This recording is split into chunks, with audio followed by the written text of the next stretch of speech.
Now, in 1859, John Rollinson was appointed the collector of the port. You know the math, that was 2 years before the Union Army got here.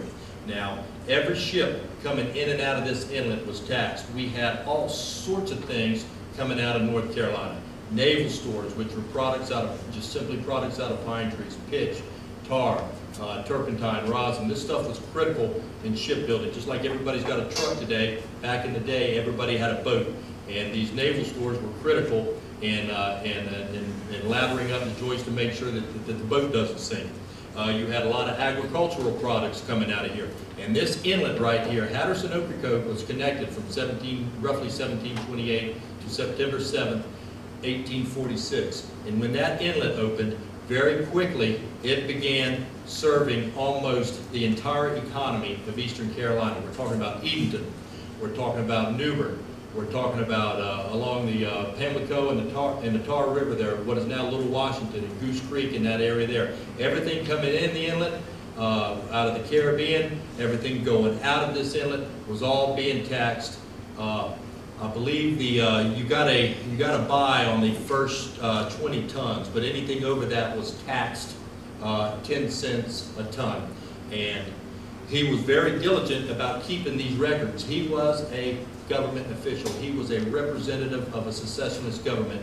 And when the 20th New York fanned out down this island, first few days of September 1861, the local people were burying their valuables in the yard. They were picking their gardens.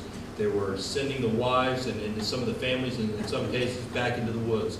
You had to make sure that your livestock were taken care of, and out because these guys had to feed themselves. It was pretty doggone bad here for about 6 weeks. Again, when you've got a gun to your head, you're going to do what you need to do.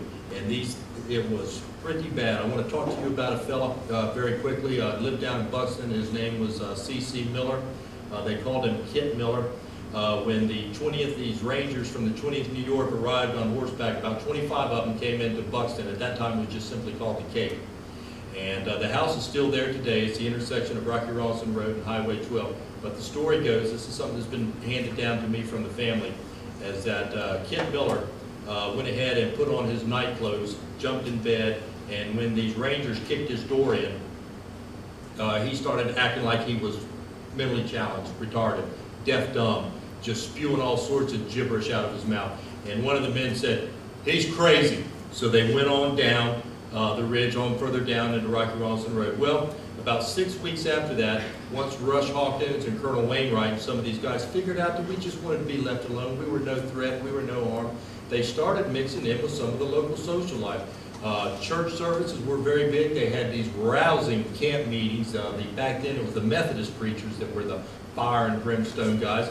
And Hawkins and some of these fellas started attending some of these church services across from where the Buxton Methodist Church is today, behind the Cape Outer School, that nice new school back in there. That was where a lot of the camp meetings took place at the Cape.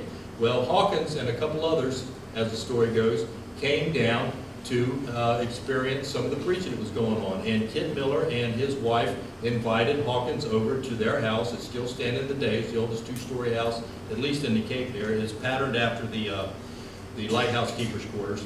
But they said grace, and as things were being passed around, passing some biscuits around the table, Kit Miller casually remarked that he was the only man alive who'd ever defeated the Union Army by himself. By hopping into bed there, pretending that he was had some issues.